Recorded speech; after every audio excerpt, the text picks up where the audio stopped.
No, I think Any in laws modern on the book? in modern day America, most discrimination comes from like social norms rather than laws. You asked me to give you some examples of unfair treatment, but I do think that America has come a very long way. And yeah, I think most of the discrimination is now social rather than legal. Okay, so sure, let's talk about social. What are some ways in which women don't have equal rights socially?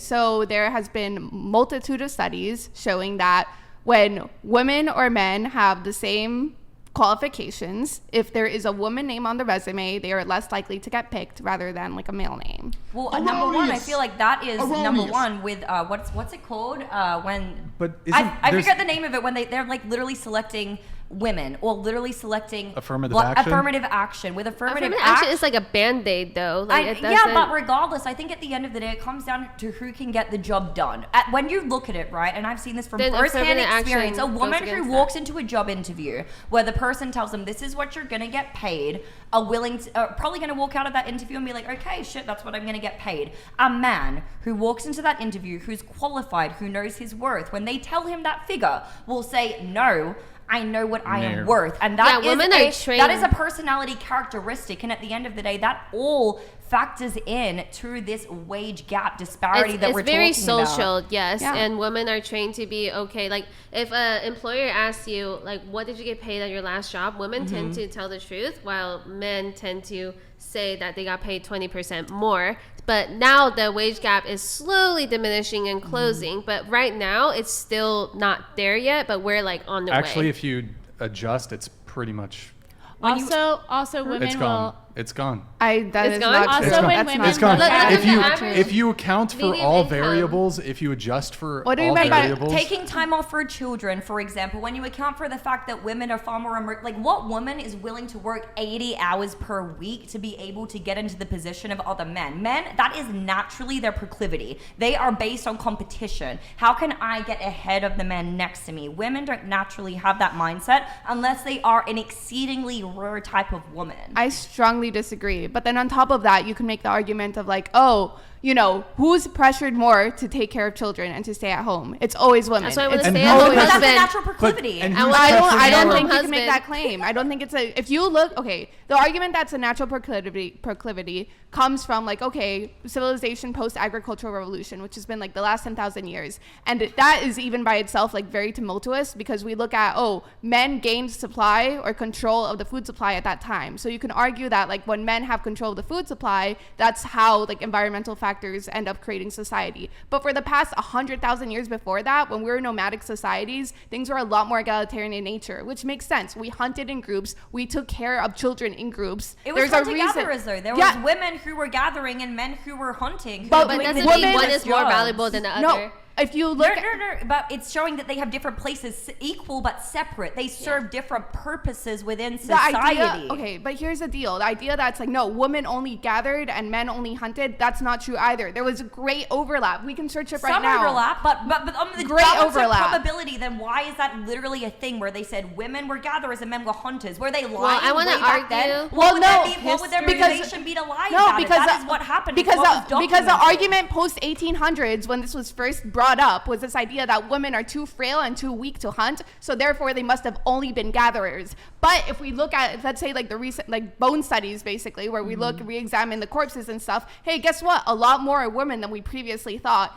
and which makes sense because the way that we hunted wasn't through brute force and strength. It was through literally walking animals until they collapsed out of exhaustion and then reaping the meat out of that. That's how they did it back in the day. I didn't. I mean, sure. But also modern society, because men aren't like just doing blue collar jobs. I would agree if like we're in a blue collar society, it's just farmers, it's just hunters, it's just construction workers. Like I would agree that men should do these jobs, but when it comes to like white collar jobs, like I think women are just as capable and intelligent and true. But again, work ethic that's comes really into sexist of you to say that men should do the dangerous, dirty, difficult I think work. Men are on average bigger, but work ethic, would you say, like, can you name many women who you know in your friend group who are willing to work 80 hours per week on something? I could name several men who I know, who I who are in my circle who do that or who aspire to do that versus most women. We're exhausted after doing an average 40-hour week. That's why most women are going to OnlyFans, because they can't even work a fucking restaurant job. They can't even work a 40-hour per week job. So they go and they do OnlyFans, and yet we're here fighting about women's natural work ethic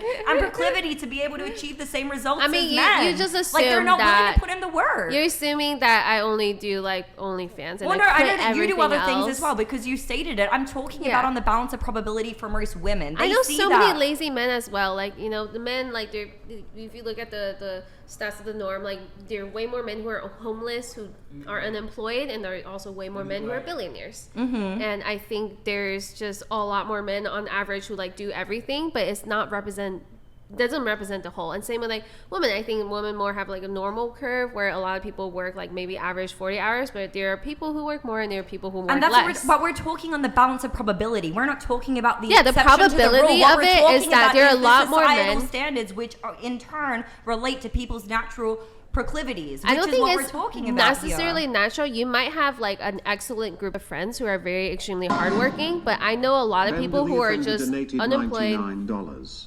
Joe Dirt believing men and women are equal is crazy. Who's Joe Dirt? Yo, Bender the Offender, thank you. So I do think that there are men who work... I think it's you, Pixie. I think you're Joe Dirt. Wait, it's okay. I think with your sample size of men that you know, I think they're probably really excellent people because you're like an excellent woman as well.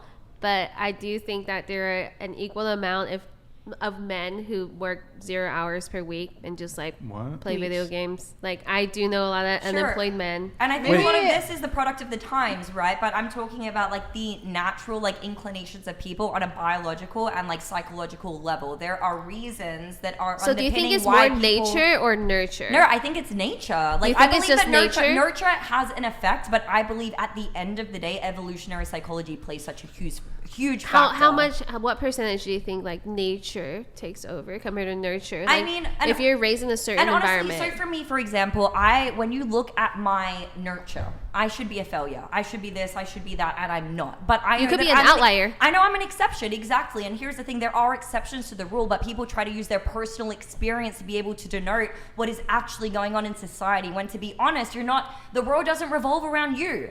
It's not correct. Just because this is my personal experience doesn't necessarily mean that is how society functions or runs. Yeah. And I'm self-aware enough to be able to realize that. Like, I would say about like your conclusion and assumption with OnlyFans girls too, though. Like, no, because I do, on a balance of probability, most OnlyFans girls are going to, number one, affect their job prospects because AI is also being used to determine job candidates for a lot of companies right now. And they are on a 0.01% accuracy and speed going through your history. So that's number one, and that's just going to become more and more prevalent. Number two, a lot of guys aren't going to want to date somebody who has been on OnlyFans. Some men will, but a lot of men, you are limiting your dating prospects. I feel like I attracted a lot more people who are open-minded once I started. The type of men you'd want to date though, or the type of men who are into you? Type of men that I would want to date, but you also look at billionaires. The type of men I would want to date are also attracted to me because they are also more open-minded. Then why aren't you dating them? She is dating them. I am dating them. Okay. She's got you're the single one over here, Amy. I know. But I'm saying, like, if you look at billionaires, though, for most women, generally speaking, a lot of guys, and for you, I can tell you are, like she said, you're an exceptional person. You're obviously very intelligent. I don't think I'm necessarily that exception to the norm, though. Like, I know a lot of girls who graduated from college, and they have, like, a high... She graduated from USC, dude. That's a way higher ranking than UCSB. Like, there's so many women. Yeah. What's your degree? Art and design. Oh, wow. I just feel like there's a lot of women who literally they put all of their value into their body being a commodity, and that is their only plan. I think most people are aware that the body does decay, but then there's AI. You know, if you're already an influencer, they can just keep on deep faking you. Like, my boyfriend did do a video for Paul McCartney where they defaked him to look like he was 20, and it was a whole music video. Like, it's just like there's so much more to the industry than what is to the eye. But aren't you guys worried about that as OnlyFans creators, that then your value is going to diminish when someone can literally just make a replica of you? Like, what type of intellectual but they can make replicas of people who don't do OnlyFans. Like, I know a lot of celebrities where they have nudes out there, but it's just like someone does it. But this is only becoming prevalent the last couple of years. Imagine in 10 years from now, though. Hold on. Yeah. So okay, let's